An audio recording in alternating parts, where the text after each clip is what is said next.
there's certain things, even as I'm thinking, I'm doing this, I'm looking up to one side and things like that. I think there's little subtle cues that can sway someone's impression of us without us necessarily being consciously aware of it at times. I don't know if you get into, we're probably getting into like NLP territory here more than anything else, but is that something that you talk, obviously you talk about body language and things like that. So is that something, do people kind of neglect that side of things? Do you think there's a big 100%. There's lots of little minute things in body language which can affect how you come across. Like, for example, a lot of people present with their hands. I'm trying to get it in frame like this. You see a lot of people like this. I think Donald Trump, he was quite a lot like this, having relatively closed palms.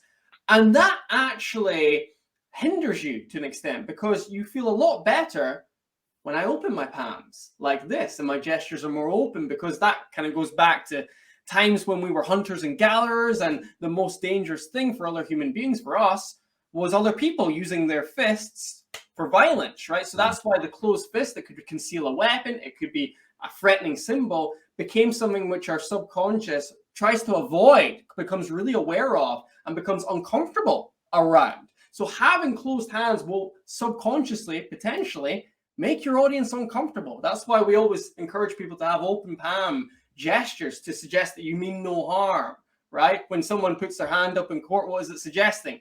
Trust and integrity. This is ingrained into our culture. So that's a small little subconscious thing which a lot of people don't pick up on. So there's lots of stuff like that, Mark.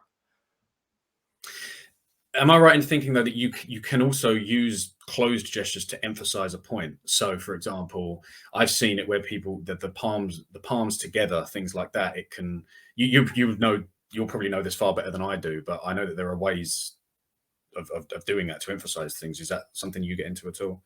You can do. I mean, if you're saying something, what is important is congruency.